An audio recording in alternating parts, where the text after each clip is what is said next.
tungkod na to, magiging bangungot mo mula ngayon. Ito na ang bagay na kakatakutan mo sa buong buhay mo. Naririnig mo ba, bata? Ang iyong ina mismo ang nagsusuko ng sarili niya. Isang hininga na lang, sa akin na ang buhay niya.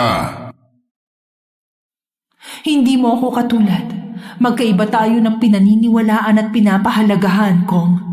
Ngayon na, Brent! Klang!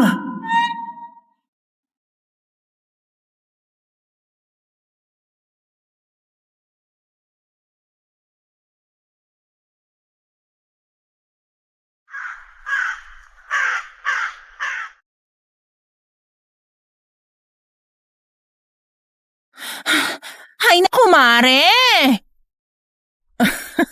Oh, bakit parang nakakita ka ng multo riyan? Uminom ka kaya muna ng tubig para mahimasmasan ka.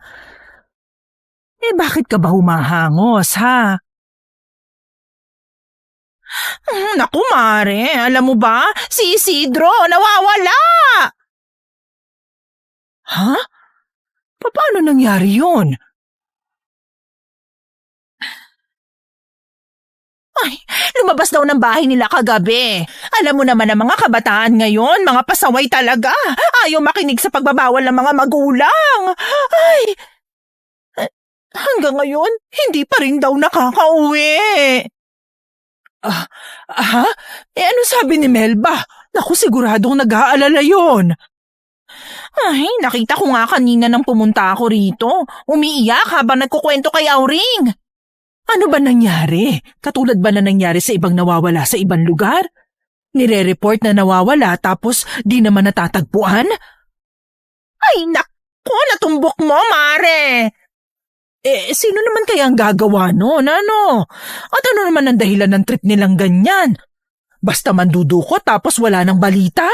Ay, ang problema, wala pa nakikitang lead sa kaso. Wala rin makapagsabi kung sino ang huling nakasama kasi umalis na lang daw nang walang paalam. Abala si Klang noong mga oras na yon sa pagkukumpuni ng sirang tubo ng tubig sa gilid ng bahay nila. Wala naman kasi siyang aasahan sa pag-aayos ng mga sira sa bahay, kaya minabuti niyang aralin ang pagkukumpuni. Kakauwi niya lang noon galing sa palengke, dahil naubos na ang tinda niyang mga gulay at prutas. Hindi na bago sa kanilang lugar ang pag-usapan ng balita tungkol sa nawawala. Pangatlo na si Isidro sa kasong hawak ng mga pulis sa kanilang bayan. Pero kahit ang mga otoridad ay hirap lutasin ang mga kaso.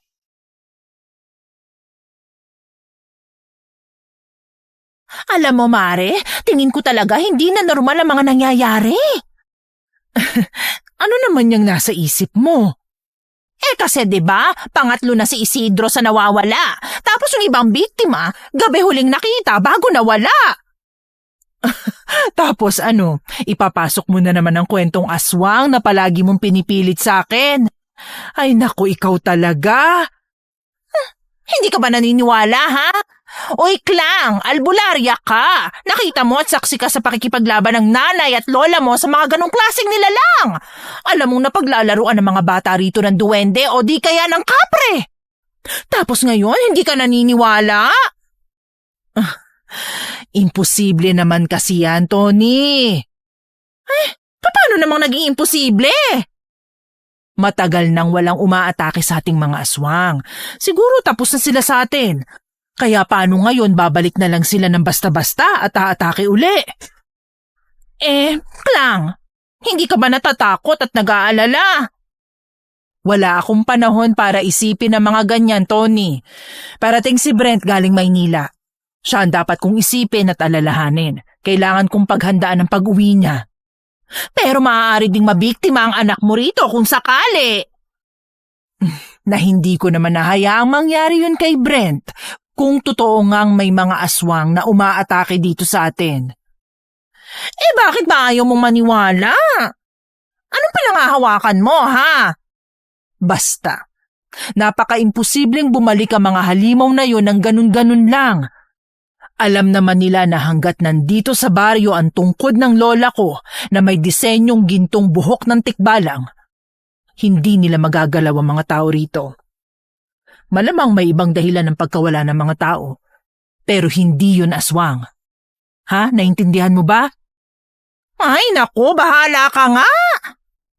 Mare, ngayong araw ba darating si Brent? Oo, heto nga't minamadali ko ng lutuin ng mga paborito niyang pagkain.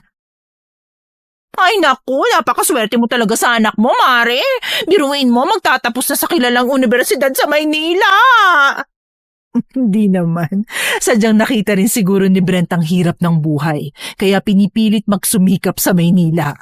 Aba, sana naman lahat ng anak ganun ano. Kahit na sa akin na lahat ng gastos basta't nag-aaral ng mabuti ay ayos lang yon. Mabait na bata naman si Ruben. Ay nako, aanhin mo mabait kung tatanga-tanga naman. Ay, biruin mo, ilang oras siyang namamasada ng tricycle sa bayan, tapos wala pang 100 ang kinikita sa isang araw. Paano kapag nararamdaman niyang walang pera ang pasahero, abay hindi na nagpapabayad? Naaawa raw siya! Ay naku, mas maigi ng ganun, Mare, kesa naman sa lumaki ang anak mo na walang malasakit sa kapwa. Ay, ewan ko ba riyan sa batang yan? Nga pala, ang tagal mo na rin palang albularya dito sa atin, ano? Ay, tanda ko pa. Ang nanay mo ang madalas gumamot sa akin kapag napaglaruan ako ng mga laman lupa. Masyado ka kasing makulit nung bata, kaya madalas ka talagang mamaga at lagnatin. Ikaw, palagi kang sumasama sa pagkuha ng mga halamang gamot. Kaya nga bihira lang tayo makapaglaro noon eh. Aba, dinidisplay mo pala dito ang tungkod ng lola mo, ano? Baka pag-interesan to, ha? Totoong gintong buhok talaga to ng tikbalang, ano? Oo, mula ang tungkod na yan sa puno ng dapdap. May basbas at dasal ni lola kaya hindi ko maitapon. Ginamit pa yan ni nanay bilang armas laban sa mga elemento noon. Matagal ko nang pinag-iisipang itapon yan kasi pakiramdam ko, ordinaryong tungkod lang na pinalamutian ng buhok na may kulay. Kapag hinahawakan ko, wala namang kakaiba. Ay, gaga ka talaga. Baka kasi hindi nagpaparamdam sa'yo kasi hindi pa kailangan. Kapag itinapon mo ito, paano na kapag inatake tayo ng mga aswang, ha? Ay naku, hayan ka na naman eh.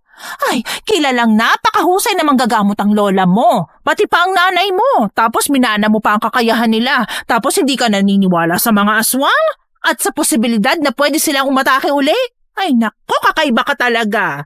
Pero nakakatuwa na may mga taga rito sa atin na marunong ng ganitong bagay. At ikaw pa yon, hindi ba? Hindi madaling maging albularyo, lalo kung mataas ang tingin sa'yo ng mga tao. Pero naniniwala akong tahimik at payapa na dito sa lugar natin.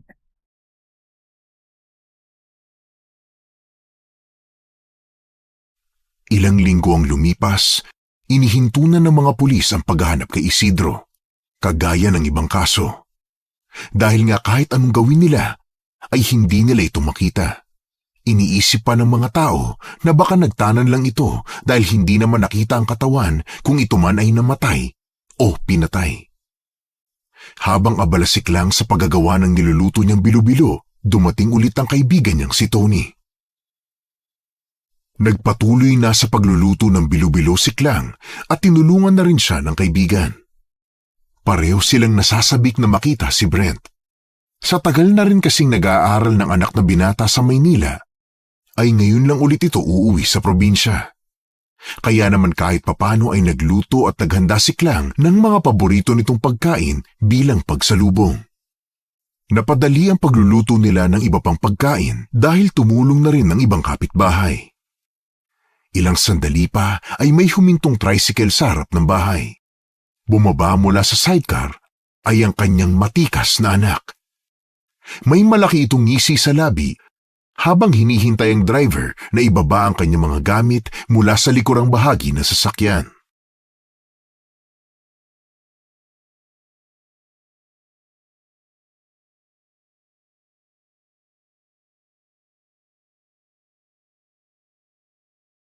Brent, anak! Mabuti naman at ligtas kang nakarating. Naku nay, ang dali lang ng biyahe dito. Iba talaga kapag sanay ka sa malalaking daan at kalsada sa Maynila. Simpleng biyahe na lang itong papunta sa atin. Aba, Brent! Ang gwapo-gwapo mo na nga! Totoo pala na nakakagwapo ang tubig sa Maynila, ano?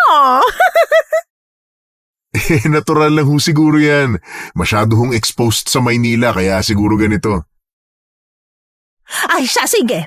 Ikaw ay kumain na riyan. Niluto ng nanay mo mga paborito mo. Naku, yan talagang inaabangan ko tuwing uuwi ako eh. Alam nyo kasi na nasanay na yung tiyan ko sa mga restaurant, takeout. Pero dahil luto mo na kakainin ko yan. Iginala ng binata ang paningin sa loob ng bahay pagkapasok niya. Nakita niyang may ilang kapitbahay ang nandoon. Ginantihan niya ng ngiti ang mga ito at pagkatapos ay lumapit na siya sa mesa. Agad siyang nagsandok ng kalderetang manok at kanin sa plato niya. Nay, hindi ba kayo bumili ng manok? Tigas nito eh. Hindi na talaga ako sanay sa manok na Tagalog.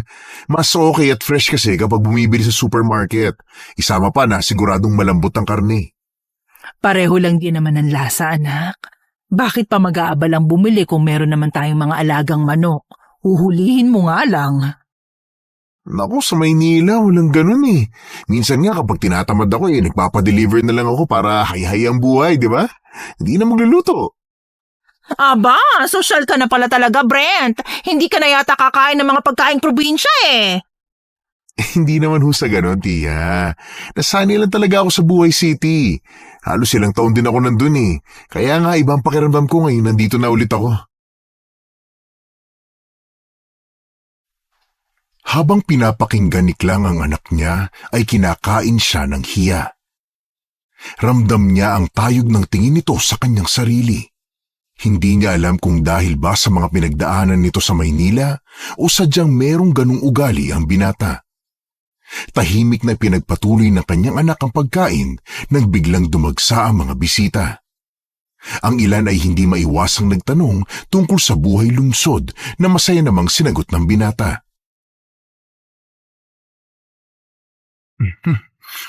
Ibang-iba sa Maynila. Dito ay 6:00 pa lang ng gabi, sarado ng mga bahay. Doon nagsisimula pa lang ang araw. Mga dekotse ang mga tao. Kung minsan nga nagtatraffic dahil sa dami ng kotse sa daan eh.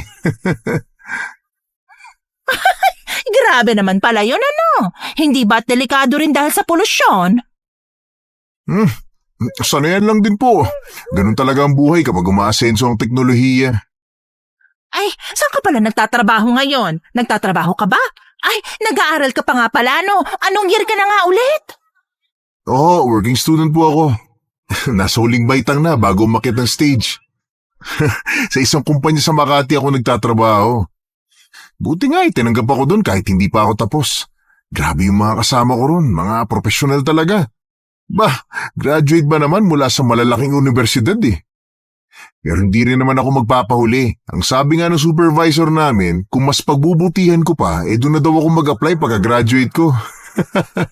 Kaya nga minsan nakakainis at nakakatamad umuwi rito eh. Wala kasi akong makausap na may pinag-aralan dito. Anak. Ay, grabe naman yun, Brent. Parang sinabi mo na mga mangmang kami rito. Hoy, hindi ako nagsabi niyan, Tia. Hindi na pinatulan ni Tony ang binata para hindi na humaba ang usapan. Ramdam na maniklang ang tensyon sa mga nandoon. Matapos ang ilang sandali ay nagsiuwian na ang mga bisita. Naiwan ang mga hugasin. Tahimik na nakaupo si Klang sa pang-isahang upuan na yari sa kahoy, habang nakatingin ang anak na nakahiga sa mahabang upuan sa kanilang sala. Anak, bakit ganun ang pananalita mo kanina? Kanina? Alin, Nay? Sa mga kapitbahay? Totoo naman yung sinabi ko eh. Anak, hindi tama na manghamak ka ng ibang mga tao. Alam mo bang tuwang-tuwa sila nang malaman na uuwi ka tapos ganun mo lang sila tratuhin? Ay naku, Nay, wala naman ho akong ibang ibig sabihin. Nagbahagi lang din ako na experience ko sa lungsod. Isa pa, gusto ko mabuksan ang ideya nila ng pagpunta sa Maynila dahil mas marami ang oportunidad doon. Hindi din naman mabuti kung bubulagin ko sila na maganda at masagana sa lungsod, lalo na kung mahina ang loob nila. Mas maiging alam na nila na hindi mabubuhay doon ang mga mahihina ang loob. Pero hindi ko nagustuhan ang paraan mo ng pakikipag-usap. Oo, nakalayo ka na, pero hindi ibig sabihin nun, kailangan mong kalimutan kung saan ka nagsimula. Ay naku Nay, masyado kayo malambot. Parang mga balat sibuyas. Nasa totoo lang ho ako. Walang mangyayari sa mga taga-baryo kung patuloy silang magbubulag-bulagan. Kaya pala, mas mataas pa ang tingin mo sa sarili kaysa sa mga taong nagpakain, nagpalaki at nagmahal sa'yo. Ay, huwag ka nga magdrama, Nay. Magkakaroon ka ng wrinkles yan. Sige ka. Hindi dapat pinapasukan ng birong seryosong usapan, Brent. Hindi ko alam na ganyan pala ang natutunan mo sa Maynila. Pagkatapos ng usapan nilang mag-ina, ay saka hinarap ni Klang ang mga lilinisin sa kusina. Sunod niyang inayos ang kwarto ng anak. Iniwan na muna niya ang binata sa kanilang sala na abala rin naman sa kanyang cellphone.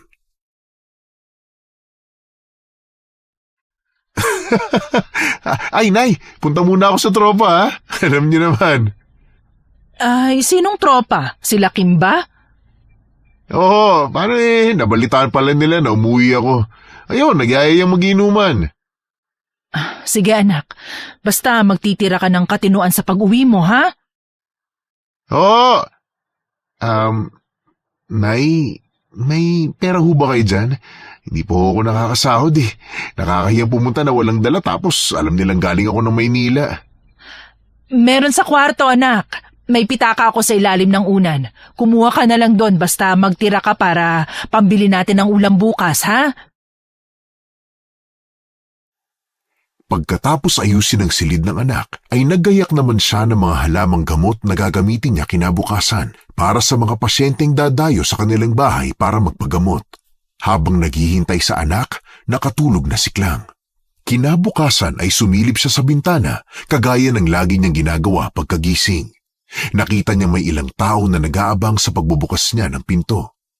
Bago pagbuksan ng mga ito, ay sinilip pa niya si Brent sa silid. Nakita niyang mahimbing pang natutulog ang binata, kaya hindi na niya ito inistorbo. Matapos ayusin ang sarili, ay saka niya hinarap ang mga magpapagamot sa kanya. Ilang sandali pa ay nagising na rin si Brent.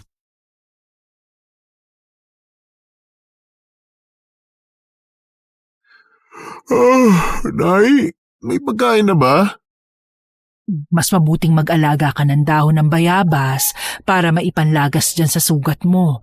Marami naman dito sa ating puno. Mainam na sariwa ang gamitin. Nay! Brent! May kinakausap pa ako dito! Tinatanong ko lang naman ho kung may pagkain na ba. Tumingin ka dyan sa lamesa sa kusina! Nay, wala naman hong pagkain dito eh. May ulam sa kaldero, itlog at hotdog na nakapatong sa kanin. Kung gutom ka na, kumain ka na dyan.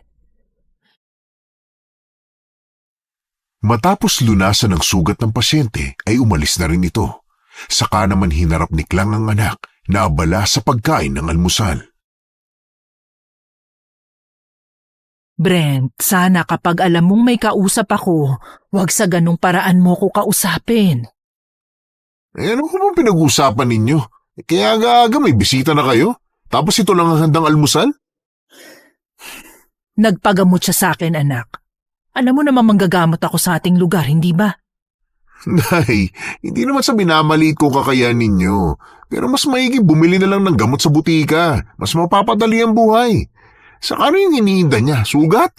Dapat sa doktor yung dalhin. Baka mamaya ma-infeksyon pa sa mga dahon-dahon na ginagamit ninyo eh. Makapatay ka pa ng tao niyan. Anak. Nagsasabi lang ho ako ng totoo, Nay. Sa panahon ngayon, marami nang mahuhusay na doktor.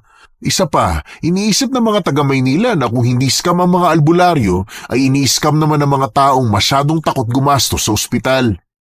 Hindi mo ba naisip na ang mga gamit na nirereseta ng sinasabi mong mahuhusay na doktor ay may masamang epekto sa katawan sa katagalan? Pero mahuhusay silang doktor. Bihira na lang sa lungsod ang naniniwala sa mga albularyo, Nay. Hindi na nag-abalang sumagot si Klang sa kanyang anak. Hindi niya akalain na ganun ang iniisip ng anak sa trabahong nagbigay ng oportunidad rito na makapunta sa Maynila. Si Brent naman ay natapos ng kumain. ni hindi man lang hinugasan ang pinagkainan at agad na pumunta sa sala at doon na humilata. Nay, may gamot ka ba dyan? Ha? Bakit? Ano nangyari sa'yo? Anong masakit? Naparami ho yung inom ko kagabi. Teka, sandali lang. Kukuha muna ako sa taniman ng ginseng para ilaga. Maiging inumin mo para mawala ang sakit ng ulo mo. Wala ho ba tayong gamot? Yung nabibili sa butika? Kung wala, magpapabili na lang ako kay Roy. Nasa bahay naman siya dahil nagbubuhat yun ng gulay sa palengke. Mamaya pa darating yon kung nagbubuhat pa ng mga gulay. Mas maiging maglaga muna ako para kahit papano mabawasan ang sakit. Hindi na ho. Hintayin ko na lang talaga si Roy. Basta, magpapakulo ako. Inumin mo na lang kung magbabago ang isip mo, ha? Hindi naman ho kasi epektibo ang herbal, Nay. Isama pa natin na ang pangit din naman ng lasa. Hindi uso rito sa atin ang gamot. Kapag nagkakasakit, may mga dahong nilalaga para sa pasyente. Wala pa ako naging pasyenteng hindi gumaling sa mga binibigay kong halamang gamot. Nailang na lang si Klang nang maramdaman na hindi siya pinapakinggan ng anak. Minabuti niyang lumabas ng bakuran para ikuha pa rin ng ginseng si Brent at inilaga ang mga ito. Maliit man ang kanilang bahay ay may malaki itong bakuran na taniman nila ng mga halamang ornamental at halamang gamot mula sa bahay ng lola niya. Lumipas ang ilang araw, hindi man aminin ni Klang ay ramdam niya ang matinding pagbabago sa kanyang anak. Palagi itong lumalabas ng bahay at ang palaging paalam ay sa mga kababata pupunta. Abala naman si Klang sa araw-araw na gawain kagaya ng pagtitinda ng gulay at prutas sa pwesto sa palengke at naisisingit pa rin niya ang gawain ng pagiging albularyo. Habang nag-aayos ng mga paninda ay dumating si Tony. Masama ang timpla ng mukha nito nang lumapit. Oh, Tony, bakit ang sama yata ng timpla mo? May nangyari ba? Ay nako, madami! Napagsabihan ko si Ruben. At alam mo ba, kinampihan pa ng magaling niyang ama. Siyempre, parehong lalaki yun, Mare. Ano pa bang aasahan mo? Ay, may isa pa akong sasabihin, pero huwag kang magagalit, ha? Ano ba yun? Pinapakaba mo ko, ha? Ano ba nangyayari yan sa anak mo? May problema ka ba ron? Ha? Bakit napasok ang anak ko rito? Ay, naabutan ko siya madalas sa bahay nila Bentong kapag umuwi ako galing palengke sa gabi. Alam mo naman kung anong klase ng tao yon, di ba? Sa pagkakaalam ko, doon siya pumupunta sa mga kababata niya. Ay, oo nga. Naroon sila sa mga barkada niya, sa bahay ng lalaking nagbebenta ng pinagbabawal na gamot. Teka, sandali. Ay, kinakausap mo ba ang anak mo, ha, Mare? Natanong mo ba kung may problema? Baka may pinagdadaanan at naisip ang daan na yon para mawala ang problema niya. Pero, imposible yun, Mare. Kausapin mo na lang muna. Matalino yung anak mo. Alam kong parte lang to ng pagsalo niya sa problema. Sigurado kung kulang lang kayo sa komunikasyon kaya nagkaganon si Brent. Matapos ng pag-uusap nila, ay nanatiling walang kibo si Klang. Hindi ito makapaniwala sa nalaman. Matalino naman at may pinag-aralan ng anak. Ngunit hindi niya maintindihan kung bakit kailangan gumawa ng bagay na malaki ang magiging epekto sa sariling katawan. Wala siya sa sariling naghintay sa anak na umuwi ng bahay hanggang sa magdilim na. Dumating ito pasado 7:00 na ng gabi.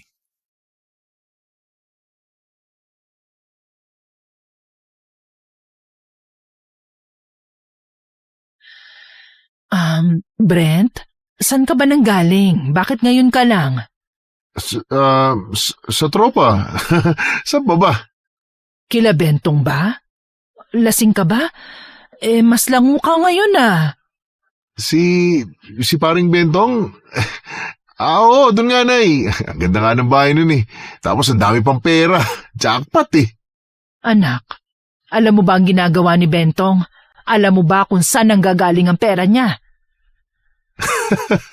Oo naman, Nay. Pinapatigim pa nga sa amin ng libre yung mga binibenta niya eh. Paldong-paldo yung pare ko. Kumagamit ka na? Ganun ba ha, Brent? Ano ba? Ano ba yung ginagawa mo sa buhay mo? Tumikim lang naman eh. Naninigaw agad. Gumamit ka pa rin. Di ko alam kung dapat ba na matuwa kung umuwi ka dito sa atin o malungkot dahil hindi na kita kilala. Hindi na ikaw ang anak na pinalaki ko. Sa totoo lang. Nay, ang drama mo. Asar, panira ng araw makatulog na nga. Dumaan ang mga araw at mas lalong naging mabigat ang dibdib ni Klang. Hindi niya rin kasi nakitaan ng pagbabago si Brent. Madalas pa rin itong lumalabas tuwing gabi at nababalitaan na lang niya mula kay Tony na kila Bentong ito nakatambay. Isang araw, habang abala sa pag-aayos ng kanyang dadalhin na paninda sa palengke, ay lumabas ng sariling silid ang kanyang anak. Nakaporma ito at halatang may pupuntahan. Nay, may pera ba kayo riyan? Pahingi nga ako. Saan ka na naman pupunta? Sa tropa, Nay. Kung hindi ka magbabago at hindi makikinig sa akin, tuluyan ang masisira ang buhay mo. Lumayo ka sa mga kabarkada mo! Nay naman, ano ba sinasabi niyo? Lumayo ka kay Bentong, bago pa ako mawala sa sarili at isuplong kayo sa pulis. Nay, hindi ho ako adik. Ano ginagawa mo ngayon? Patikim-tikim, ganun ba? Para saan? Alam niyo, Nay, mas mapapraning ako sa pakikinig sa inyo. Mauna na ako. Walang ibibigay na pera, huwag na lang magsalita, puwisit. Ano nangyari ron sa anak mo? Galit na galit Hindi ko alam kung anong pwede kong gawin sa batang yan. Ano ba nangyari, Mare? Ewan ko ba, kinausap ko lang tungkol sa ginagawa niya sa buhay. Ang laki na talaga ng pinagbago niya. Ay naku, Mare, wag mong sukuan. Kulang sa aluga at pansin Pasasaan ba't magbabago yan? Ay, teka, saan ka pupunta?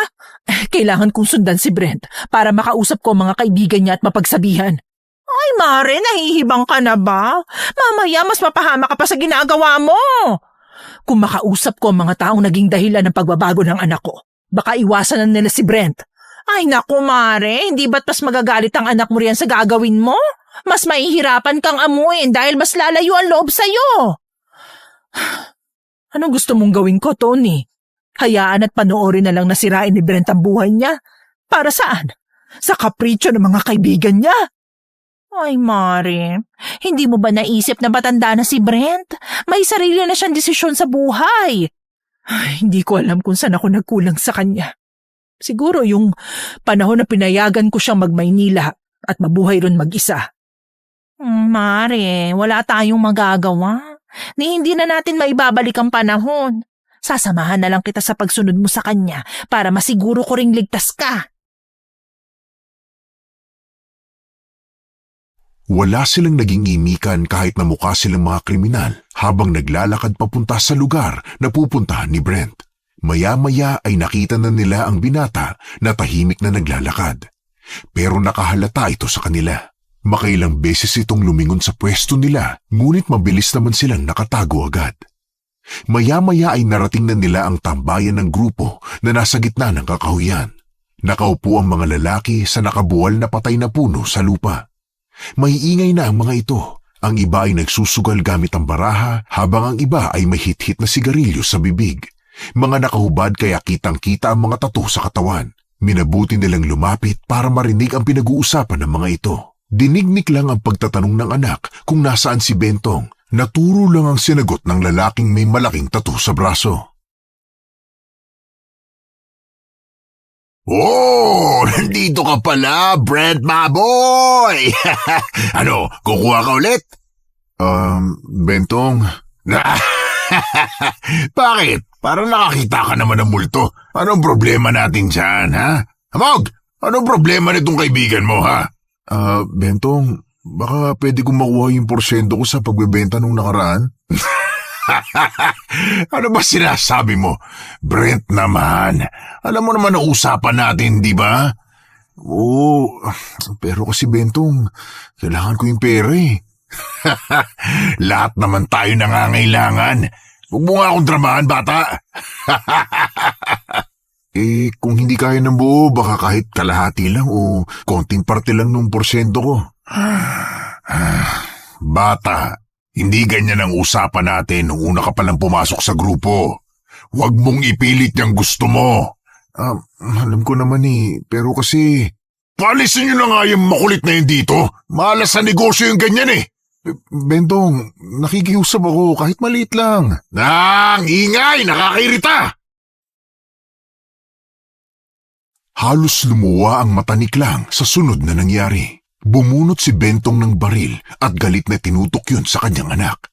Hindi na nakapag-isip pa si Klang at mabilis na tumakbo para iharang ang sarili sa anak. Ramdam niya ang mas paninigas ng kanyang anak dahil sa takot nang sandaling humarang siya sa pagitan nilang dalawa ni Bentong.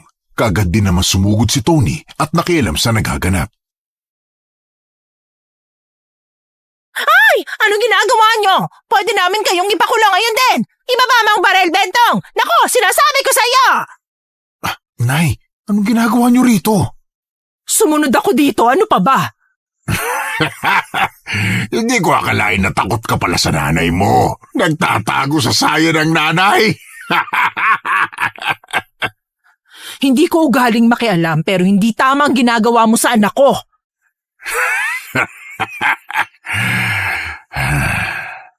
Ano ba sa palagay mong ginagawa namin sa anak mo? Ha?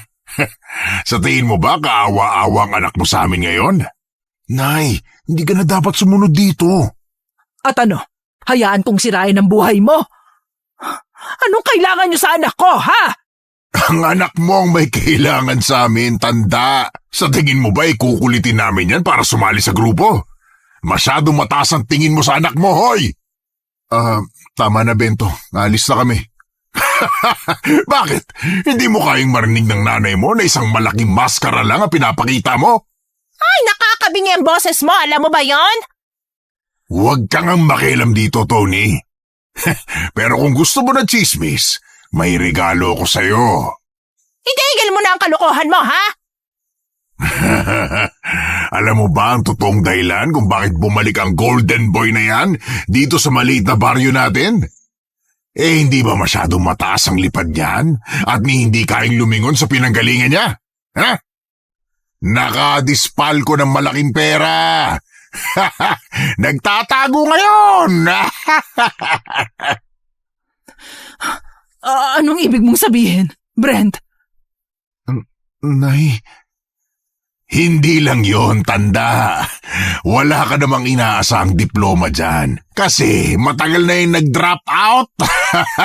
Wala eh. Pinaghanap ng pinagkakautangan kaya nagtago. Takot yatang mamatay kaya lumipad pa uwi rito. Bentong, tama na.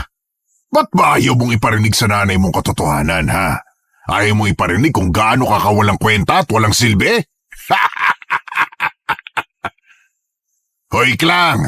Walang kwenta yung anak mo. Puro yabang. Wala namang pinagyayabang. Hindi ko kailangan madinig mula sa'yo ang bagay na yan. Manahimik ka na. At kung ako sa'yo, pipiliin kong ayusin ang buhay ko. Hindi alam ni Klang ang gagawin. Gustuhin man niyang aluin ang anak, ngunit nanaig ang sakit sa dibdib niya na nagawa nitong itago sa kanya ang ganong kalaking problema. Hindi sila nagtagal doon. Puwersahan siyang hinila ni Brent palayo sa lugar na yon. Tahimik lang ding nakasunod sa kanila ang kanyang kaibigan na takang-taka sa nangyayari pero nanatiling tahimik. Nang makarating sa kanilang bahay, agad na nagpaalam si Tony na uuwi na para makapag-usap ng maayos sa mag-ina. Brent, anong ibig sabihin ni Bentong? Nay, Hindi ko kailangan na malambing mong salita. Sagutin mo ako ngayon din. Totoo ba yon? tumigil ho ako. Di ho ako gagraduate ngayong Oktubre. Kailan pa? Kailan ba? Kailan mo pa ako pinagmumukhang tanga, ha?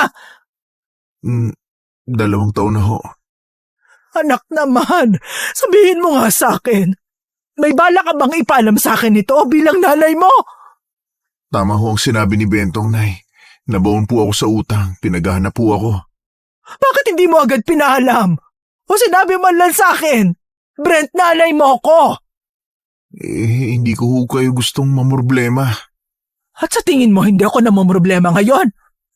Kung sinabi mo agad, edi sana nagawan ko ng paraan. Anak naman, hindi lang problema ang binigay mo. Kung hindi sakit sa dibdib, ni hindi ko alam kung ano nangyari. Nilagay mo ko sa posisyon na hindi ko maintindihan kung bakit ka umaasta ng ganon. Noong mga panahon na lubog ka sa problema, hindi ko alam at tinanong ko sa sarili ko kung ikaw ba yung pinalaki ko. Sorry, Hunay. Hindi ko sinasadya. Magkano ang utang mo? 30 mil ho ang katawan, kaso nadagdagan dahil sa interes. Magkano lahat-lahat kung ganon? 100,000 mahigit ho. Saan natin uhugutin ng ganong kalaking pera? Sinusubukan ko ho namang ipunin yun eh. Sa anong paraan? Magbenta ng droga? Manira na buhay ng iba? Sa ganong paraan mo gusto bayaran ng utang mo, ha? Hindi ko na ho alam kung paano, Nay. Gagawan ko ng paraan. Nay? Anak, gusto kong malaman mo na hindi ako galit dahil sa malaking problema na dinala mo. Galit ako kasi nilihim mo sa akin na parang hindi mo ako nanay at hindi mo ko pinagkakatiwalaan. Oo, nasaktan ako na hindi ka makakapagtapos o hindi ka pumapasok pero maiintindihan ko naman kinalaunan. Kaya sana kung may ganitong problema ka, sana sa akin mo unang ipinaalam. Pamilya tayo, anak. Sorry, Nay. Ayoko nang bumalik ka sa grupo nila, Bentong. Delikado yung mga yon. Munti ka nang mabaril. Kung hindi ako dumating, baka pati ikaw iniwan na ako. Gagawan ko ng paraan at pagtutulungan nating dalawang problema, ha? Sige ho, Nay. Kinabukasan, maagang nagising ang mag-ina. Inasikaso muna ni Klang ang mga nagpapagamot habang nagluluto naman ang kanyang anak sa kusina. Balak ni Brent na sumama sa palengke para matulungan ang ina sa pagbebenta kapag natapos na ito sa oras ng kanyang paggagamot. Ilang sandali pa ang lumipas, nagpunta na sila sa palengke para magtinda. Pagpasok pa lang nila sa kanilang pwesto, ay dumating ang kanyang kaibigang si Tony, na baka sa muka na may dala na namang balita. Ay, Mare! Ay, naku. O ano na naman ang latest na chismis, ha? Ay, hindi ka maniniwala. May nawawala na naman binatilyo. Pero sa kabilang baryo daw. Ho? Bakit daw ho? Ano hong nangyari? Ay, buti pa tong anak mo. Masarap bahagi na ng chismis. Sunod-sunod ang tanong halatang interesado. O ano nangyari daw? Kagaya pa rin ng dati. Lumabas mag-isa ng gabi. Hindi na daw bumalik. Brent, ano sa palagay mo nangyari? Baka naman po nasa barkada. Napasarap ang kwentuhan kaya hindi na nakauwi. Ang kaso, nakausap na ang mga kaibigan. Hindi naman daw nagpunta o nagparamdam sa kanila. Dahil sa bagong balita, ayun na naman ang naging usap-usapan ng mga tindera maging ng mga suki ni Klang sa palengke, kung kaya't nakapagbigay din siya ng mga salita o opinyon tungkol doon. Hindi mawari ni Klang kung anong pinagmulan ng ideya na baka aswang ang umatake. Ngunit dahil halos lahat ng nasa paligid ay yun ang iniisip, hindi niya maiwasang unti-unting sumang-ayon. Hanggang sa nakauwi sila ng bahay, ayun na ang laman ng kanyang isip. Hindi man siya lubos na naniniwala dahil siya ang tipo ng tao na naniniwala lang sa isang bagay kapag nakita mismo ng kanyang mga mata. Kahit na siya ay albularya, hindi siya agad naniniwala sa kahit anong mistikal na mga bagay. Ngunit ang mga bagay na nangyayari ay nagdudulot ng kakaibang kilabot sa kanya. Kahit na hindi niya nakita ay unti-unti na rin nilalamon ng ideya na baka aswang nga ang may gawa ng mga nangyayaring pagkawala ng mga tao sa kanilang lugar. Nay, totoo ba yun? Mga aswang ang dahilan kung bakit nagkakandawalaan sila? Ano hubang patunay? Walang patunay, anak, pero sapat na ang rason ng hindi pagbabalik ng mga taong yun sa kani-kanilang bahay. Marahil ay... Siguro hunay, totoo, no? Marahil hindi na natin sila kasama sa mundong ito at tuluyan ang nalamon ng mga halimaw. Pero Nay, wala namang ebidensya. Hindi ba mas mabuting maging positibong isip ng mga tao? Ilang kaso na ang naitala, anak. Iisa ang kinahahantungan. Walang tiyak na kasagutan. Walang bangkay ang nakita. Wala ring balita tungkol sa kanila. Kaya nga mas lalong dapat positibo. Walang bangkay o katawan nangangahulugan lamang na posibleng humihinga pa sila. Baka umalis lang at nagpunta sa ibang lugar. Wala naman kasi talagang buhay dito sa lugar natin. Hindi makakabuhay ng pamilya, hindi aasenso. Walang yayaman dito. Kaya naiintindihan ko kung bakit aalis sila dito. Bakit ikaw? May maganda bang naidulot ang Maynila sa'yo? Hindi rin maaalis ang posibilidad na nabiktima sila ng aswang. Pero Nay, Isa ang gusto kong gawin mo ngayon, anak. Yun ay mag-ingat. Hanggat maaari, huwag ka nang lumabas ng mag-isa sa gabi. yun nga ho ang problema, Nay. Paano yun naging problema? Nagyayaya ang tropa sa pag-akyat ng bundok eh. Hindi ba alam ng mga magulang ng kaibigan mo na delikado ang panahon ngayon? Marami rin naman ho kami, Nay, kaya siguro hindi na rin sila nahirapan na papayagin ang kanilang mga magulang. Kahit pa anak, delikado ang panahon ngayon. Hindi pa nga nahuhuli yung mga suspect eh. Nay, sige na. Nakakaya na ako lang ang mawawala sa gala. Isa pa, maaga naman kaming aalis, Nay. Kaya tiyak na maaga rin kaming makakauwi. Hindi ako maniniwalang maaga rin kayo makakauwi. Tsak kung kinabukasan na ang uwi nyo niyan. Nay, ang tagal ko na rin hindi nakakalabas kasama ang tropa. Pangako, hindi naman kasama si Bentong dun. Sige na, pumapayag na ako basta ipangako mo munang mag-iingat ka. Sige, Nay. Kapag may narinig akong kahit mahinang kaluskos, tatakbo na ako ng mabilis para makauwi. Hindi ako nagbibiro anak. Siguruhin mong uuwi ka kinabukasan kagaya ng paalam mo. Oo, Nay. Naiintindihan ko po. Kailan ang alis nyo? Bukas daw po. Walang nagawa si Klang kung hindi payagan ng kanyang anak. Kesa naman magmukmok at mag-isip na naman ng paraan para kumita at mabayaran ng pagkakautang sa Maynila, minabuti niyang pasamahin na lang ang binata sa mga kaibigan para kahit papano ay malibang. Kinabukasan ay siya lang ang nagpunta sa palengke para magtinda. Abala siya sa pakikiharap sa mga customer nang may ngiti ang labi, pero hindi maalis sa kanya ang pag-iisip tungkol sa kanyang anak. Alam naman niyang mag-iingat ito gaya ng pinangako sa kanya, pero hindi niya maiwasang mag-alala para sa anak. Maya-maya ay lumapit sa pwesto niya si Tony habang nagpapaypay gamit ang abaniko.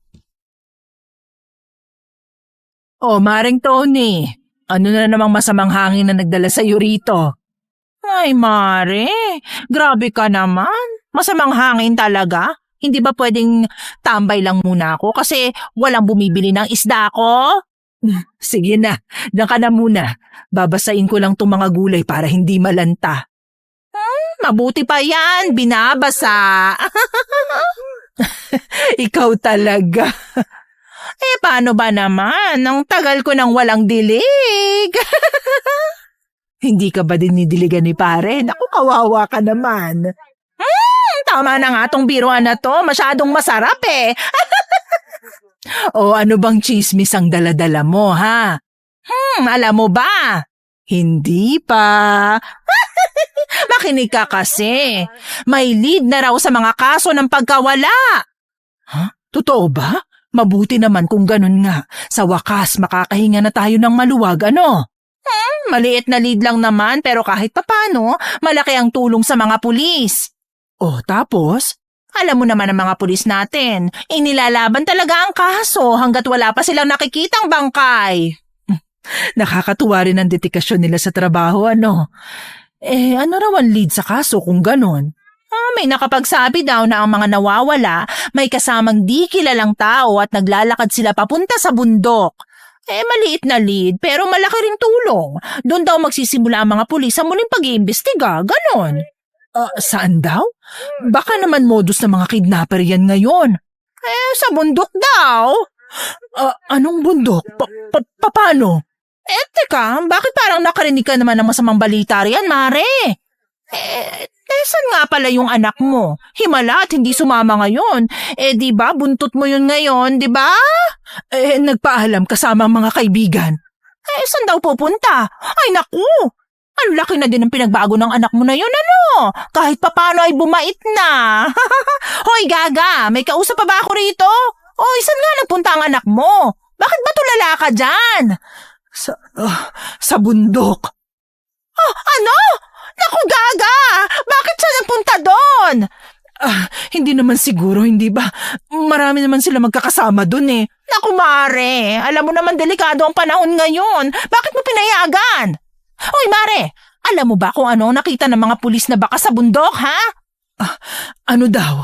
Nang umakyat ang mga pulis para mag-imbestiga doon, nakita daw nila ang malalaking bakas ng paa na imposibleng sa tao. May nakita bang katawan? Wala, pero malaki ang bundok. Mahaba nga abutin para maikot at matingnan ang buong paligid. Kaya hindi ko maintindihan kung bakit pumayag ang mga magulang ng kaibigan ng anak mo na pumunta ron gayong delikado.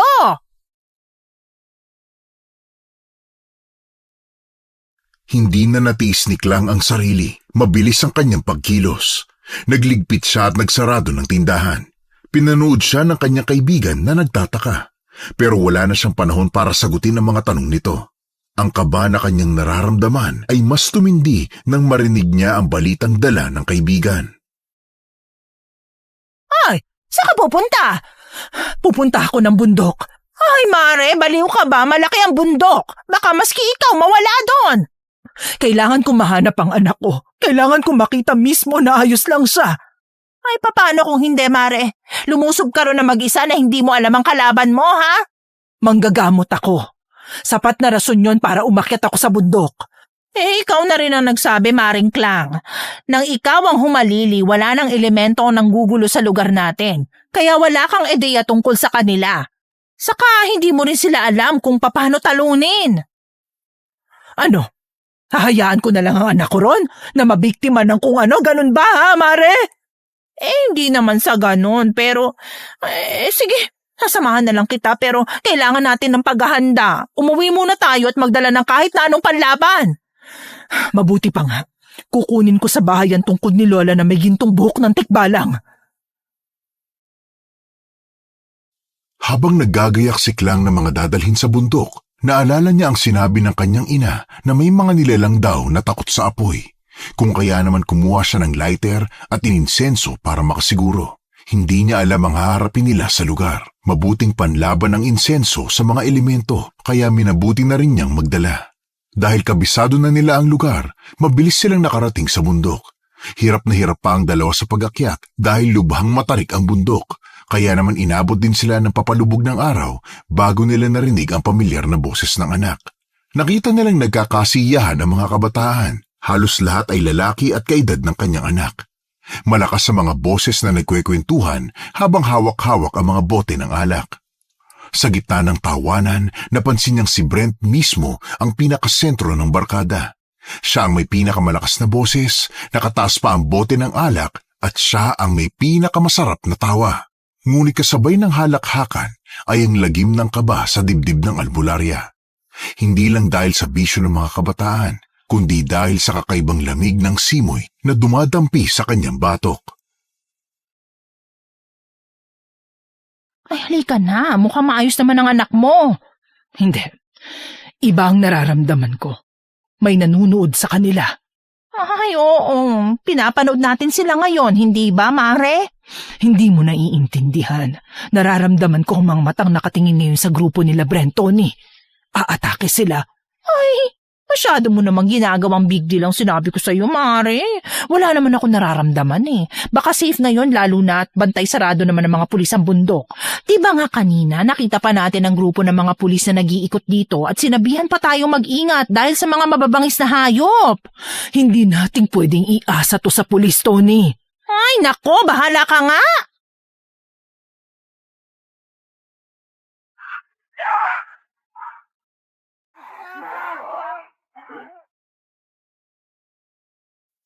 Hindi na natapos ng kanyang kaibigan ang mga sinasabi.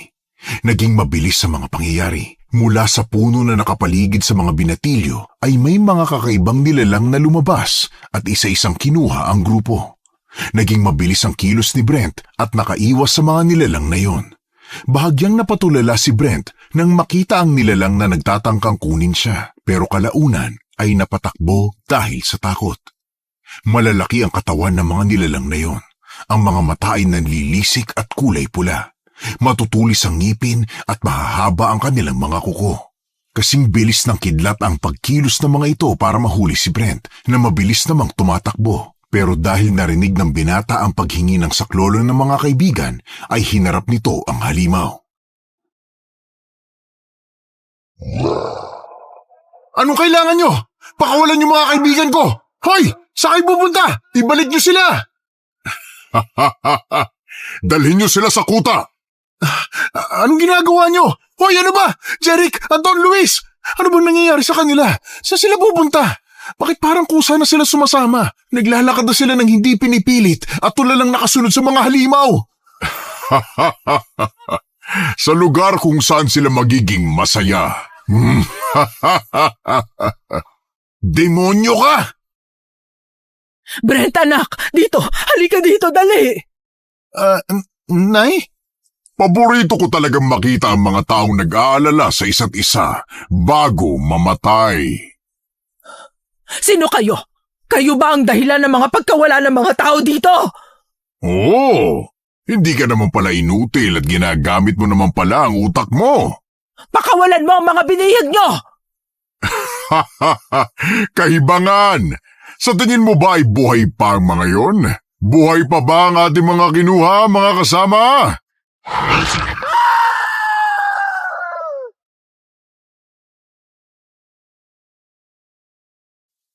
Mahigpit ang hawak ni Klang sa tungkod na bitbit. Naghihintay sa posibleng butas para makaatake. Hindi niya inaasahan ang biglang pagtalon ng isang halimaw sa kanya na naging dahilan ng kanyang pagkatumba. Nabitiwan niya ang tungkod at hindi na niya alam kung paano makawala sa halimaw na nasa ibabaw niya. Mabilis na hinawakan nito ang kanyang leeg, dahilan para unti-unti siyang kapusin ng hininga. Nay! Tumakbo ka na, anak! Hindi! Tumakas ka na, bilis! Bitiwan mong nanay ko, hayop ka! Oh! Teka, sinong pipiliin mo? Ito bang nanay mo o yung mga kaibigan mo? Kasabay ng paghalakhak ng halimaw ay ang pagbaon ng matutulis na kuko nito sa leeg ni Klang. Marahas pang sinipsip ng halimaw ang dugo niya dahil sa pagkasabik sa sariwang pulang likido. Ay naku, Maring Klang! Nay! Brent, anak! Doon ka sa tiyahin mo! Bilis, anak! Nay! Halika na, Brent! Bilis dito! Sige na, anak! Hayaan mo ko rito! Itawa mo ko! Umalis na kayo! Ganyan nga! Sipsipin mo, alagad ko, ang dugo niya at wala kang ititira. Wala kang ititira! Anak ko, tumakbo ka na. Iligtas mo ang sarili mo. Nay! Tigilan niyo na siya! Bitawan mong nanay ko! Huwag kang lalapit, Brent! Mas lalong manghihina ang nanay mo kung alam niyang nasa panganib ka! Hindi ko siya kayang iwan, Tia! Tia, bitiwan mo ako! Brent, makinig ka. Tumakbo ka na. Sumama ka na sa tiyahin mo. Naririnig mo ba, bata? Ang iyong ina mismo ang nagsusuko ng sarili niya. Isang hininga na lang, sa akin na ang buhay niya. Hayop ka! Kung gusto mong kunin siya, dadaan ka muna sa akin! Brent, wag! Pakinggan mo ang nanay mo! Bitawan mo ako, halimaw! Dahil sa pagkataranta ni Tony, dumakot siya ng asin sa dalang bag at saka isinaboy sa halimaw na nakadagan kay Klang. Napaigtad ang nilalang. Kaagad itong napalayo dahil sa naramdaman nitong pagkakapaso. Ginamit ni Klang ang pagkakataong yun para makabangon. Hinagilap niya ang kanyang tungkod at iika-ikang lumapit sa kanyang mga kasama. Mahigpit ang hawak sa daladalang tungkod. Iniwasiwas ito ni Klang sa harapan ng mga halimaw. Ha? Ano yan? Nagtataboy ka ng langaw? Ako ang hari ng mga hamong. Anong laban sa akin ng dala mong pamalo? Tingnan natin. Ang tungkod na to, magiging bangungot mo mula ngayon. Ito na ang bagay na kakatakutan mo sa buong buhay mo. Kagaya ng mga nilalang na kinatakutan ito noon. Talaga? Sige nga, magpakitang gilas ka na! Inulit-ulit niya ang pagwasiwas sa tungkod. Kasabay noon ay ang pagliwanag ng gintong buhok sa tungkod. Ang mga halimaw ay napaatras, habang ang hari nila ay bahagyang namangha, pero kalaunan ay muling humalakhak dahil sa tuwa.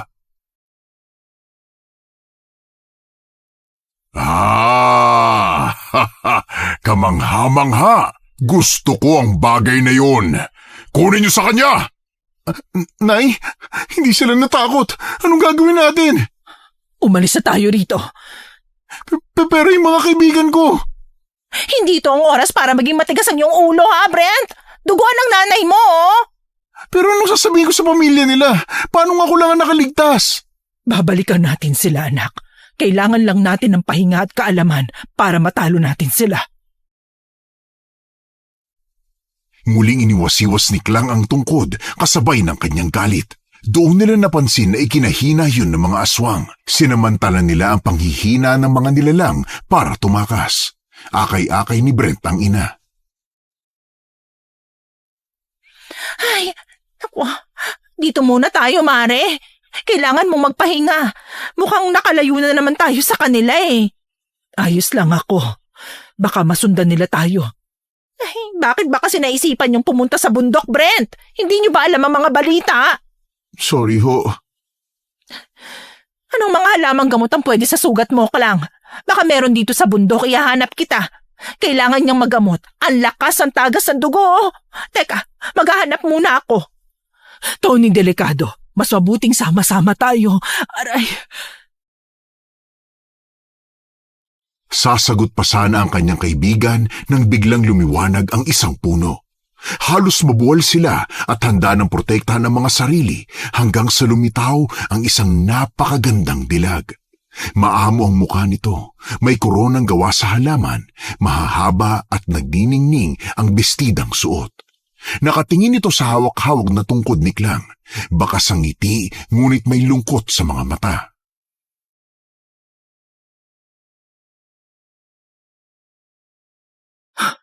Sino ka? Anong klaseng nilalang ka? Anong kailangan mo? Kalaban ka na naman ba? Nagpapahinga lang kami at bumabawi ng lakas. Pasensya na kung nakaabala kami. Malalim ang sugat na natamong mo, babae. Hindi basta lamang gamot ang magpapagaling dyan. Paano? Sino ka? Ako si Alonsina, ang diwatang tagapangalaga ng kabundukang ito. Matagal ko nang hinahanap ang tungkod na yan. Ano yung sinasabi mo? Anong meron sa tungkod na ito? Ang tungkod na may gintong buhok ng isang tikbalang. Tikbalang? Shh! Makinig ka, Brent! Matagal na panahon ko nang hinanap ang bagay na yan. Kaya nang maramdaman ko ang presensya nito at ang mahikang ipinamalas kanina, ay hindi na ako nag-aksaya ng oras para puntahan ito.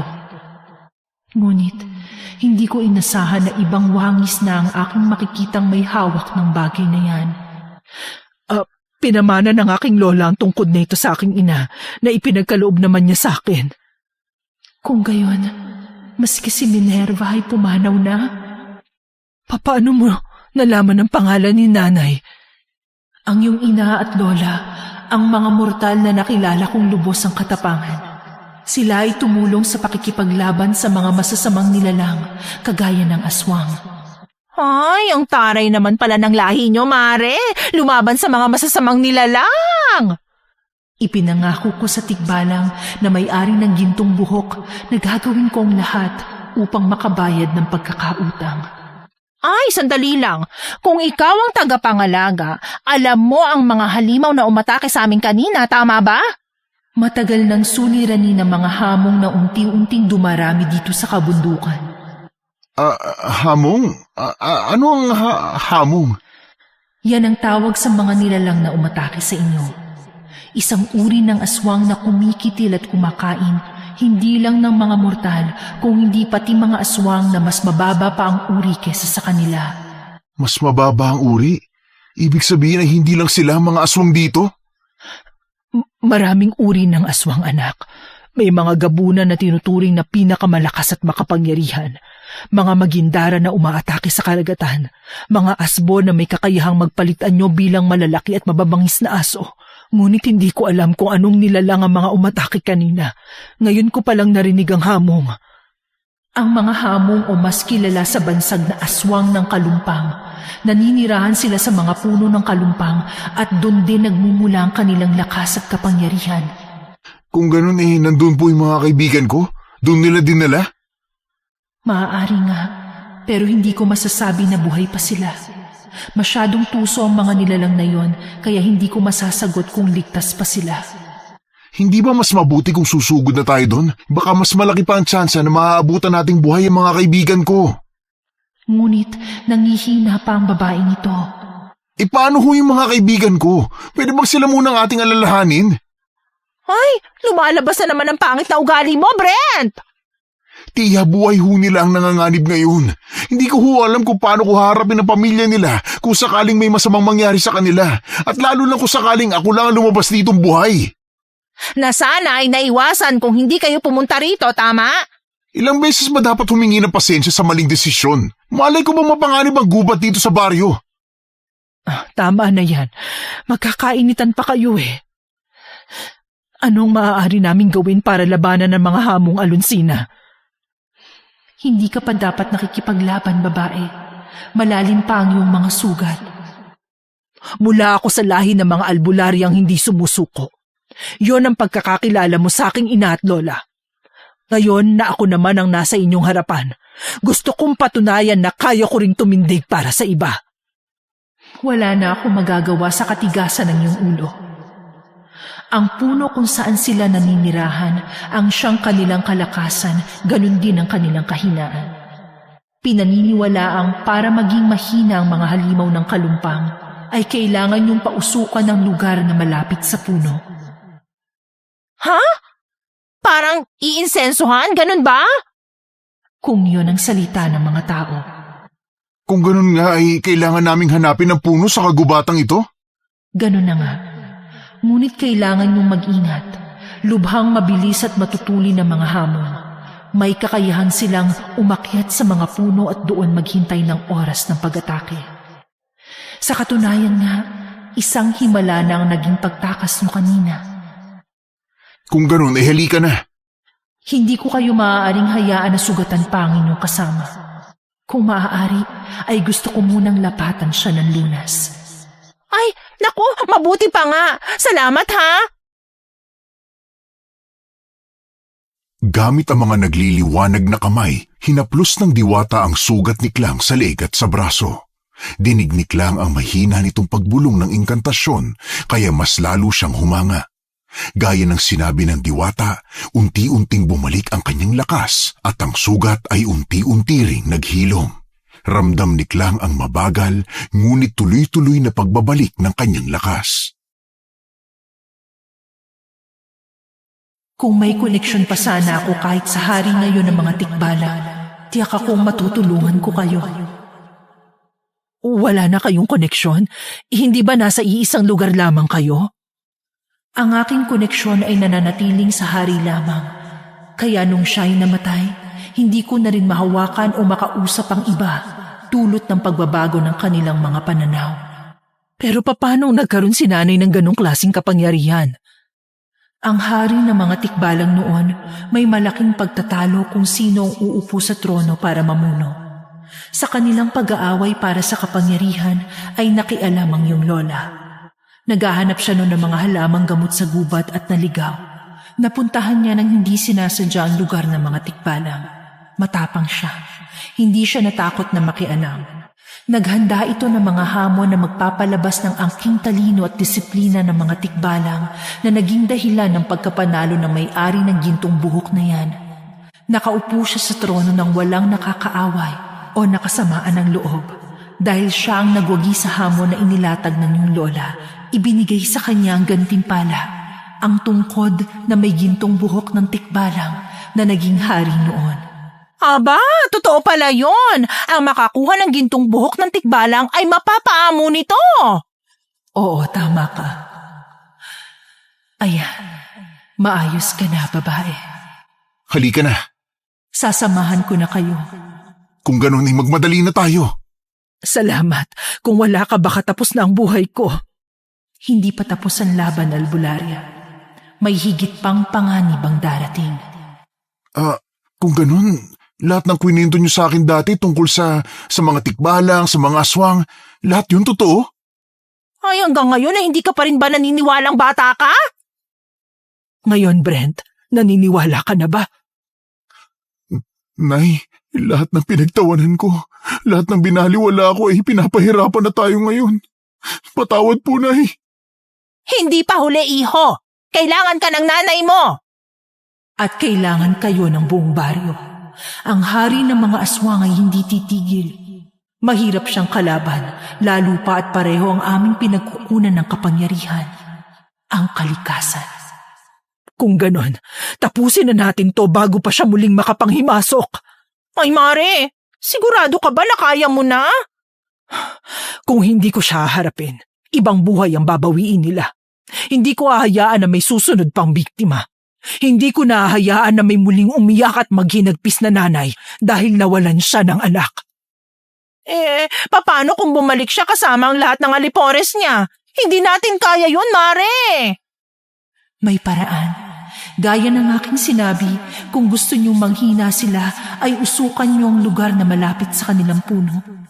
Kung gusto niyong tulungan silang matalo, maaari niyong putulin ang punong pinagmumulan ng kanilang lakas. Totoo bang puputulin lang ang puno para matalo sila? Oo, pero kailangan niyong siguruhin na tama ang puno na inyong puputulin kung sakali. Dahil mas lalo silang magagalit at kukuha ng lakas sa puno. May hirapan na kayong matalo sila sa ikalawang pagkakataon dahil tiyak na hindi na nila malalapitan ang punong yon. Pero wala kaming bagay na pwedeng ipamputol sa puno. Oo nga, wala kaming pamputol. Ipahihiram ko sa inyo ang bagay na pwede niyong magamit para putulin ang puno mula sa aming kaharian. Muling nagliwanag ang mga kamay ng diwata. Lumabas doon ang isang malaking lagari. Nagniningning ito dulot ng mahika ng diwata, kaya manghasik lang na lumapit at kinuha ito nang ibinigay sa kanya. May basbas na yan ng ilang diwata na sa tingin ko ay sapat na para maputol ng tuluyan ang koneksyon ng hari ng hamon sa kanyang tirahan. Ha? Ang galing! Aba, hindi ko akalain na may lagari pala sa mundo nyo. Malaking tulong ang bagay na yan upang madaig nyo ang mga aswang. Maraming salamat sa iyo. Ang pagpapanatili ng katahimikan ng bundok na ito ay aking trabaho bilang tagapangalaga. Isa pa rin itong malaking tulong para sa amin. Ilang sandali pagkatapos nilang mapag-usapan ang mga bagay na maaari nilang gawin para talunin ang mga kaaway, ay napagpasyahan na nilang puntahan ang kuta ng kalaban. Mahigpit ang hawak ni Klang sa lagari na ipinagkaloob ng diwata sa kanya. Hindi man niya aminin ngunit ramdam ni Klang ang malakas na pagkabog ng kanyang dibdib. Mabuti na lang din ay may kasama silang diwata na biyasa sa lugar dahil kung sila-sila lang ay tiyak na maliligaw sila sa bundok. Nasa gitna ng mga punong nagtatayugan ng kanilang kuta. Nagsisilbing proteksyon ng pinuno ang kanyang nasasakupan sa mga paglusob na tulad ng ating gagawin. Kung ganun pala ay kailangan ng malakas na usok para mapalibutan ang buong lugar. Tama ang iyong sinambit, babae. Magmadali. Mas mabuting hindi nila maramdaman ang ating paglapit.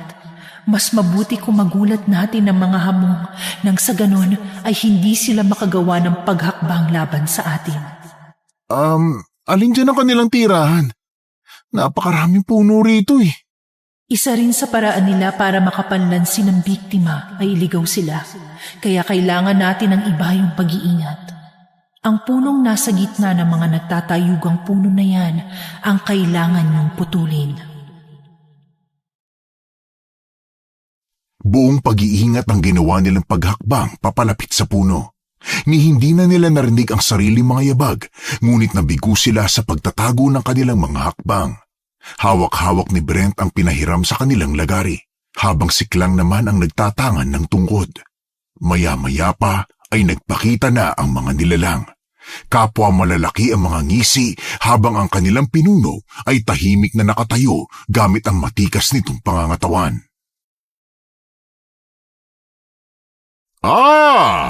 Tila yata dinayo tayo ng mga bisita. Ang buong akala ko kayo ay punong-puno ng kaduwagan at piniling tumakbo sa labanan. Hindi ko ugaling tumakbo at tumakas sa kahit na anong laban. Teka, tila yata mabilis gumaling ang mga sugat na natamo mo kanina. Batid ko kung sino ang nangingialam. At kahit katulong niyo pa siya, ay wala kayong magagawa laban sa akin. Sino ang may sabi sa'yo, Kong? Hindi ko ugaling mangianam, ngunit sobra na ang ginagawa niyong pambibiktima sa mga mortal na wala namang ginagawa sa inyo. Alonsina, tila yata ikaw ay naging mangmang na. Ang mga aswang na katulad namin, normal na ang pagkain at pagsalakay sa mga tao. Sa mga mortal na kasama mo ngayon. Walang personalan at walang dahilan nito. Gusto lang namin mabusog sa tuwing kami ay nagugutom. Hindi ba ninyo naiisip ang mga buhay? Ang mga buhay ng mga pamilya ng mga taong pinapatay nyo? Wala na kaming pakialam doon, Diwata. Demonyo talaga kayo. Nasaan ang mga kaibigan ko? Nasa na raw ang kanyang mga kaibigan? Hindi namin alam, pero napakasarap marinig ang mga sigaw ng pagmamakaawa. Ayup ka! Ay, kung naririnig mo lang ang daing nila, binata, nakakatuwa at nakakatakam sila.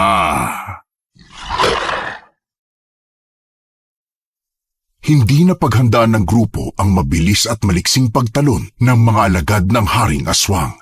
Nakita na lang nila ang kanilang mga sariling nakahiga at may nakapatong sa kanila na kahindik-hindik na mga halimaw. Galit na nakatitig si Alonsina sa hari ng mga aswang. Hindi binitawan ni Klang ang hawak na tungkod. Mabilis na itong inangat at kahit hirap ay pinilit niyang iwas-iwas sa hangin.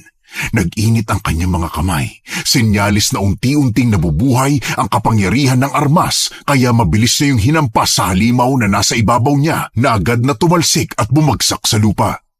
Mabilis na tumayo si Klang, inayos ang posisyon habang masama ang mga pinupukol na tingin sa hari ng mga aswang na siya na may tila natutuwa pa sa mga nangyayari. Lumaban ka ng patas, Kong! Anong aking magagawa kung gutom na naman ang aking mga alaga? Hangal! Pakawalan mo sila! Isang kaduwagan ang iyong ginagawa! Aray! Bitiwan niyo ako! Aray! Ano ba mga walang hiya kayo? Pakawalan mo sila! Papatayin kita! Mga hangal talaga!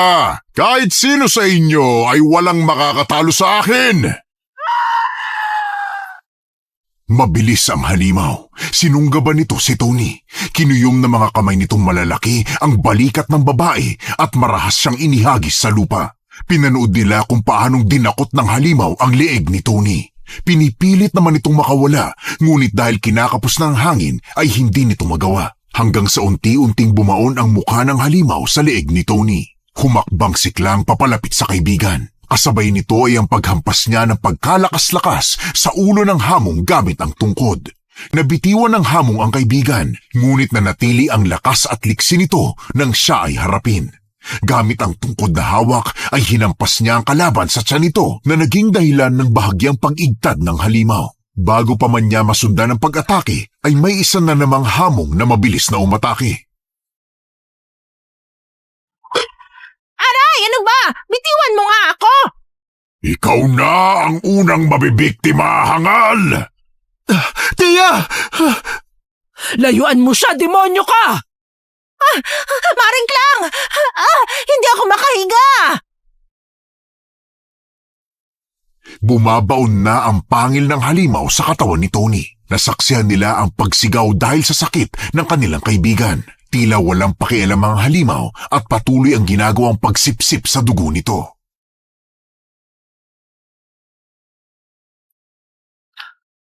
Tony! Tony!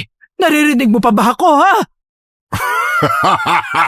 Bago ka matakot sa iyong kaibigan, matakot ka muna para sa iyong sarili! Hangal ka! Hayop ka! Ha! Nay! Brent, gamitin mo ang natitira mong lakas. Lumaban ka. Pahihiramin kita ng pansamantalang lakas para magapi ang mga aswang. Kung hindi mo sila pakakawalan, ay mapipilitan akong gumamit ng kapangyarihan. Sa tingin mo ba ay natatakot pa ako sa iyo? Sa kapangyarihan mo? Ibinuka ng Diwata ang kanyang mga braso na naging dahilan ng pagsabog ng liwanag sa buong kagubatan. Unti-unting napabitaw ang mga hamong sa mga biktimang kanilang lalapain. Mabilis ang naging pagkilos ni Brent. Kahit duguan ay nagawa nitong tumayo at lumayo sa mga halimaw. Samantalang si Klang ay pagapangpang lumapit sa kaibigan na wala ng malay. Dinaman niya ang pulso nito at nakahinga siya ng maluwag nang maramdaman niyang mahina man, ngunit may senyalis na buhay pa si Tony. Dahan-dahang tumayo ang albularya. Sa paraan ng paghawak sa tungkod ay tila wala itong balak na pakawalan ang armas. Naging mabilis ang kanyang paglusob. Sa bawat hamong na makakasalubong niya ay binibigyan niya ng isang malakas na hampas ang halimaw. Inalay niya ang bawat hampas para sa mga taong nawala at namatay dahil sa mga halimaw na ito. Punong-puno ng galit at puot. Alam kong hindi ka natatakot sa kapangyarihang meron ako bilang diwata. Tama! Kaya ano ngayon ang may pagmamalaki mo sa akin? Huwag kang masyadong magsaya. Baka hindi mo maghagawang mabatid ang susunod naming hakbang. Panuurin mo kung anong gagawin ko! Tingnan natin, bata! Habang abala sa pakikipagtunggali, nakita ni Klang mula sa gilid ng kanyang mga mata ang kanyang anak. Hawak-hawak ang mahiwagang lagari na mula sa lugar ng mga diwata. Humakbang ito papalapit sa puno ng kalumpang, saka sinimulang putulin ito. Dahil sa pambihirang lakas na ipinahiram ng diwata, mabilis na nilalagari ng binata ang pinagkukunan ng lakas ng mga hamong. Nagdulot yun ng mahinang pagyanig sa lupa. Nakaagaw yun ng pansin sa mga halimaw. Minabuti ni Klang na sindihan ang daladala niyang insenso nang maagaw ng anak ang atensyon ng mga halimaw. Ito ay upang pigilan sila na makalapit. Dahil naman sa kapangyarihan ng diwata ay lumakas ang usok ng insenso kaya napuno ang buong lugar. Unti-unti nilang nakita ang pagbagsak at panghihina ng mga kalaban.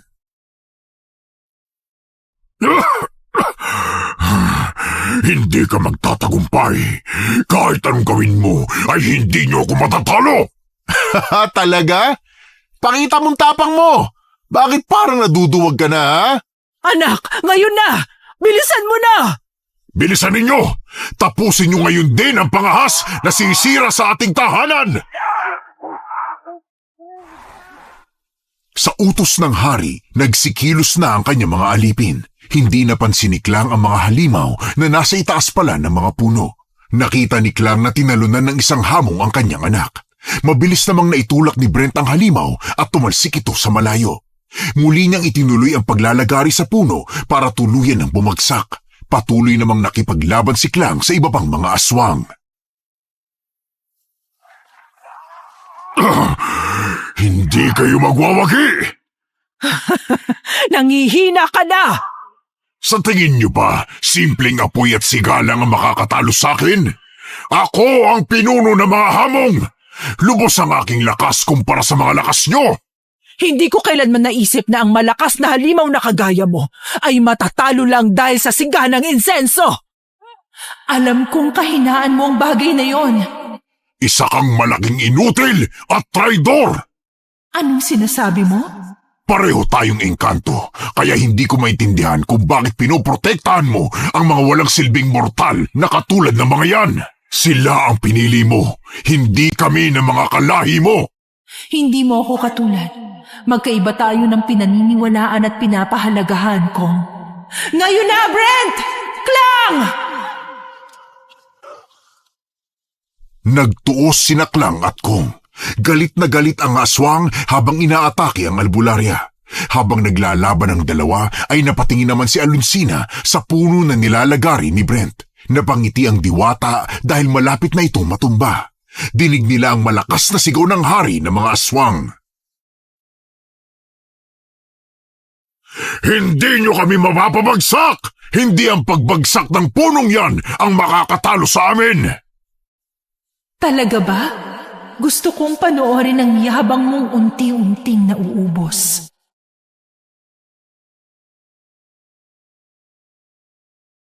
Umalingaw-ngaw ang hiyaw ng mga hamong nang tuluyang tumumba ang puno ng kalumpang. Umatras ang ibang nilalang dahil sa takot. Ang iba naman ay nangisay bago bumagsak sa lupa. Nay! Napatumba ko na! Brent, anak! Nagawa mo! Alonsina! Ay, nako! Galing naman ang pamangking ko! Aba, Tony! Kising ka na! Ang galing! Buhay ka pa pala! Hindi pa tapos ang laban. Ang kailangan natin mapaslang ang kanilang hari. Buhay pa siya. Mga hangal! Nagsasaya kayo na parang napatay nyo na ako! Mga inutil! Buhay na buhay pa ako at hindi kailanman matatalo ng mahihinang nilalang na katulad ninyo! Umuga ang lupa at mula sa bitak na gawa ng paglindol ay lumabas ang kakaibang presensya ng kapangyarihan. Unti-unti itong gumapang sa lupa, papalapit sa nanggagalaiting hari ng mga hamong. Nakakapangilabot ang lakas ng presensyang yon. Ang usok na gawa ng insenso ay nahawi nito. Nay, anong nangyayari? Saan nanggagaling ang kanyang kapangyarihan? Nangangatog ang tuhod ko. Hindi ko rin alam. Hindi ko alam kung saan pa nagmula ang lakas na yon.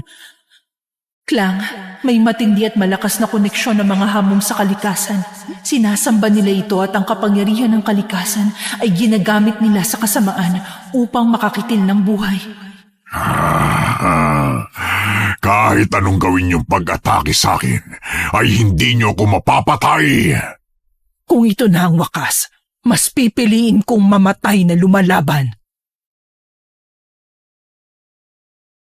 Nagbago ang anyo ng hari na kanina lamang ay nanghihina. Mas dumoble ang laki nito. Bumalot ang maitim na balahibo sa buong katawan nito. Ang mga kuko ay mas humaba at ang mga ngipin ay mas tumulis.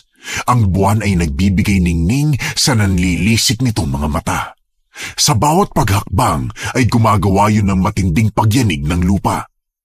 Hindi na paghandaan ni Klang ang pag-atake nito. Nagulat na lamang siya nang hawak na siya nito sa leeg. Nakangisi ang hari. Pinapanood si Klang habang nauubusan na ito ng hininga.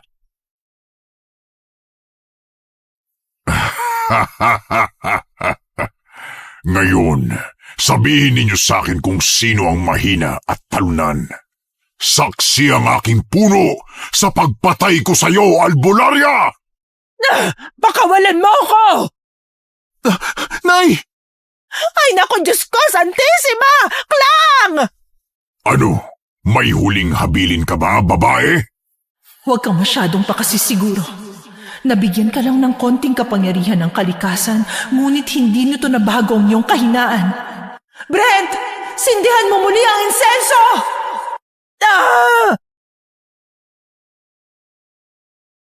Nabalot ng usok ang paligid matapos sindihan ni Brent ang insenso. Ngunit hindi yun naging sapat para matalo ang halimaw.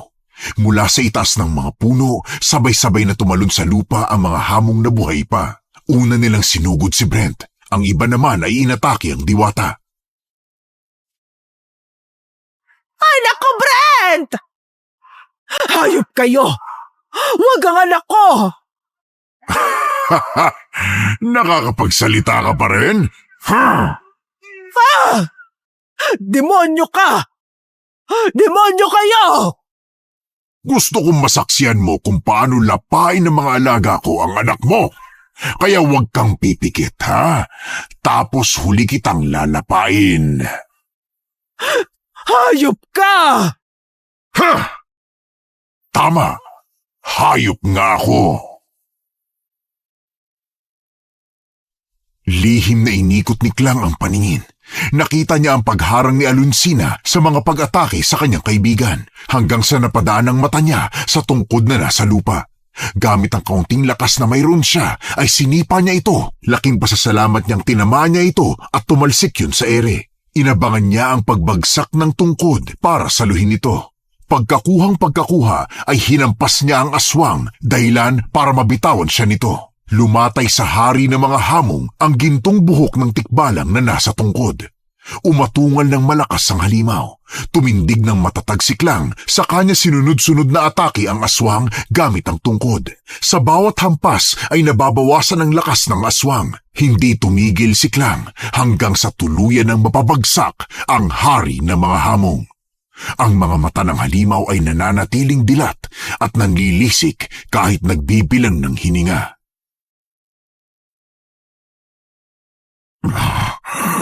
Hindi ako matatalo ng isang albularya lamang. Sino sa atin ngayon ang hindi makatayo? Hangal! Hindi ako papayag! Manahimik ka na, Kong. Ito na ang iyong katapusan. May huli ka pa bang sasabihin? Hindi! Ngayon na, Brent. Sunugin mo na ng tuluyan ang puno ng kalumpang. Wag! Wag!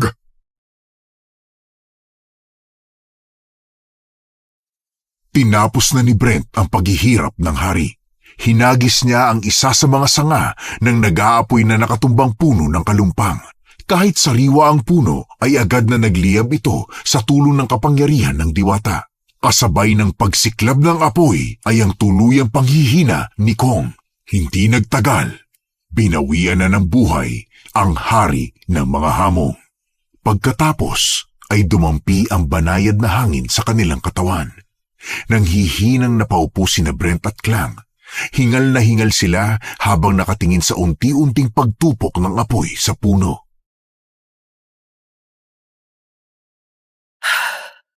Tapos na. Ay naku, sa wakas, natapos din! Natutuwa ako at natapos niyo ang laban. Pero mga kaibigan ko... Nandyan lang sila sa paligid. Pakinggan niyo sila. Ha? Saan?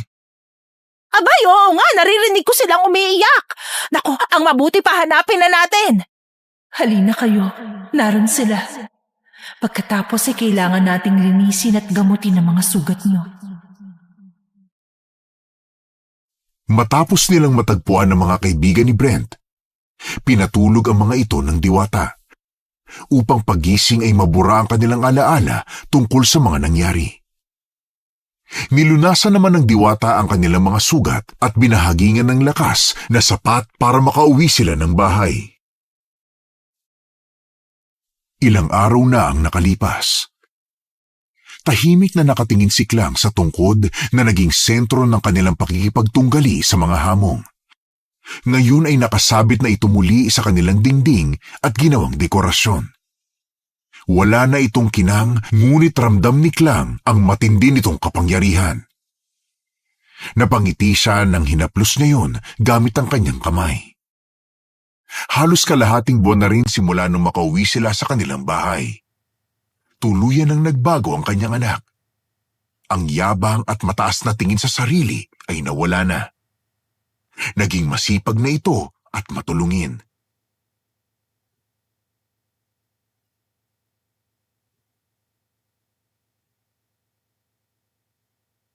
Nay! Nandito na sina Tia Tony at Tio Ruben! Hinahanap ka! Oo, anak. Sabihin mo papunta na.